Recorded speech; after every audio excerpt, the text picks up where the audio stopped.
뒤뚱뒤뚱 아장아장 우리를 심쿵하게 만드는 펭귄은 남극을 상징하는 동물인 만큼 기원지도 남극일 것 같지만 사실 펭귄의 오랜 조상은 뉴질랜드에 살았죠. 바로 이 녀석 와이마누 마네링이가 초기 펭귄입니다. 약 6100만 년 전 뉴질랜드에 등장한 이들은 지금의 펭귄처럼 날지 못했고 바다 생활에 익숙한 새였는데요. 와이마누와 이들의 친척들은 백악기 대멸종으로 해양 파충류들이 절멸한 틈을 타 바닷속의 생태적 틈새를 채워나갈 수 있었죠. 그리고 바로 여기에서 펭귄이 날지 못하게 된 이유를 추측해 볼 수 있습니다. 해양 파충류 같은 포식자가 사라진 덕분에 이들은 에너지가 많이 소모되는 비행보다는 바닷속에 잠수해서 먹잇감을 찾는 게 더 유리해졌고 결국엔 비행 능력을 완전히 잃게 된 거죠. 실제로 지난 2013년 생물학자인 엘리어트 교수는 물속에서 발로 추진력을 내서 먹이를 사냥하는 가마우지와 달리 펭귄은 날개로 추진력을 내는데 날개 추진 방식이 발로 추진하는 방식보다 에너지 소모가 3배나 적다는 사실을 밝혀냈습니다. 다만 날개 추진 방식은 날개가 짧아야만 효율이 극대화되기 때문에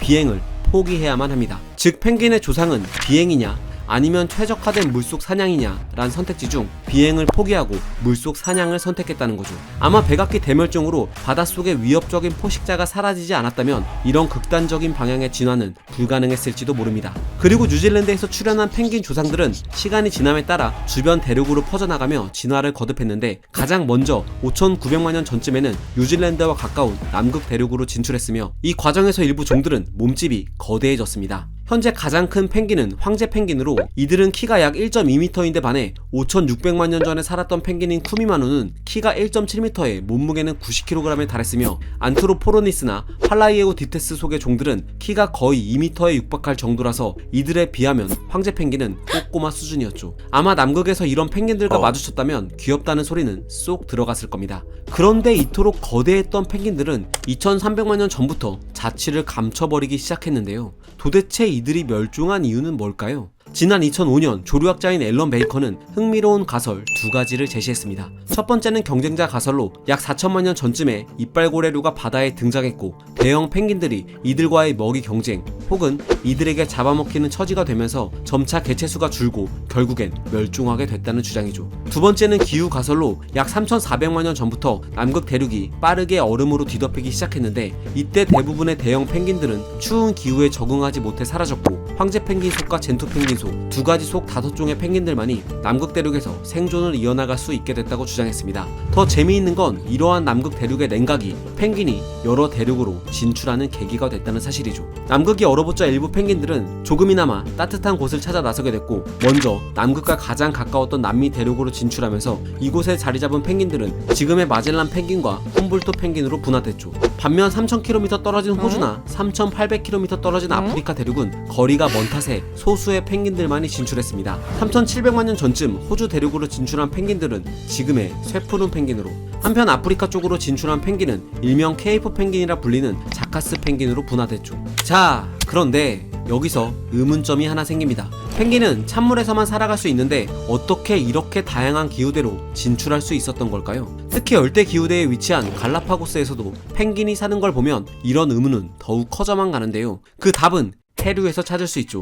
여기 지구의 해류 지도를 볼까요? 남극 주변에는 차가운 해류가 흐르고 있고 이들이 진출한 아프리카 남서쪽과 남아메리카 서쪽으로도 차가운 해류인 벵겔라 해류와 훔볼트 해류가 흐릅니다. 덕분에 펭귄은 갈라파고스까지도 진출할 수 있었던 거죠. 특히 이곳 바다 깊은 곳에는 크로멜 해류라 불리는 찬 해류가 흐르고 있어 열대 기후임에도 펭귄들이 살아갈 수 있습니다. 이 밖에도 갈라파고스 펭귄은 더운 기후에서 살아남기 위해 다양한 적응 전략을 갖추게 됐는데 발바닥이 뜨거워지는 걸 막기 위해 날개를 펴고 허리를 숙여 발에 그늘막을 만드는가 하면 뜨거운 태양으로부터 알을 보호하기 위해 바위 깊은 틈에 알을 낳기도 하죠. 또 더운 낮에는 바다 깊은 곳에서 활동을 하고 시원해지는 밤이 되어서야 육지로 돌아옵니다. 자, 이쯤 되면 왜 북반구에는 펭귄이 살 수 없는지, 아니 좀 더 정확히 말해 왜 북반구에는 펭귄이 진출하지 못했는지 이해가 되실 겁니다. 남극 대륙에서부터 찬 해류를 벗삼아 환경에 천천히 적응하며 적도 근처까지 서식지를 넓혀온 이들에게 적도에 흐르는 따뜻한 해류인 거대한 난류들은 펭귄의 북반구 진출에 거대한 장벽이었던 거죠. 그럼 만약 펭귄이 남극에서 약 2만 km를 날아 한 번에 북극까지 이동할 수 있었다면 얘기가 달라졌을까요? 1930년대 이를 실험한 과학자가 있습니다. 노르웨이의 극지연구원이었던 아돌프 호엘 박사는 남극에 사는 펭귄 70여 마리를 노르웨이로 들여오는 생태 실험을 했죠. 결과는 어땠을까요? 아쉽게도 대실패였습니다. 많은 사람들의 기대와 달리 대부분의 펭귄들은 1년도 되지 않아 죽고 말았죠. 극지연구소의 이원영 연구원은 물속을 나는 새란 책에서 아돌포 호엘의 실험이 실패한 건 북극은 남극에 비해 북극곰이나 북극여우 같은 육상 포식자들이 많기 때문에 펭귄이 알을 낳고 새끼를 키워 번식하기에는 그 성공 확률이 매우 낮다고 밝혔습니다. 결국 펭귄이 북극까지 진출하려면 위도별로 다른 기후대에 차츰 적응해 나가고 다양한 포식자의 공격에 대응하는 전략을 갖춰 점진적으로 진화해 나가는 방법밖에 없죠. 그러려면 모르긴 몰라도 수백 수천만 년이란 긴 시간이 필요할 겁니다. 어쩌면 먼 훗날 북극에서 펭귄이 발견될지도 모를 일이죠. 그런데 여러분, 그거 아세요? 사실 북극엔 펭귄이 살았었다는 사실을 말입니다. 이름하여 핑구이누스 임페니스, 바로 큰 바다새우리죠. 핑구이누스란 이름도 펭귄과 비슷하지만 모습마저도 정말 펭귄을 빼다 박은 것 같지 않나요? 그런데 놀랍게도 이 녀석은 펭귄과는 생판 남남입니다. 남극과 북극의 환경이 비슷해서 펭귄과 비슷한 모습으로 진화했을 뿐이죠. 아시겠지만 이런 걸 우린 수렴 진화라고 부릅니다. 하지만 안타깝게도 북극 펭귄들은 이젠 사라지고 없습니다. 예상하셨겠지만 이들의 멸종의 중심엔 인간이 있었죠. 유럽인들은 따뜻한 옷감으로 쓸 수 있는 깃털을 얻기 위해 이들을 무차별적으로 사냥했고 수백만 마리에 달하던 개체수는 삽시간에 줄어들었습니다. 더 황당한 건 이들의 수가 줄면서 희소성이 높아지자 유럽 부유층들은 큰 바다새우리의 알을 수집하기 위해 나섰고 그 결과 수많은 알들이 부화하지도 못한 채 깨지고 버려졌습니다.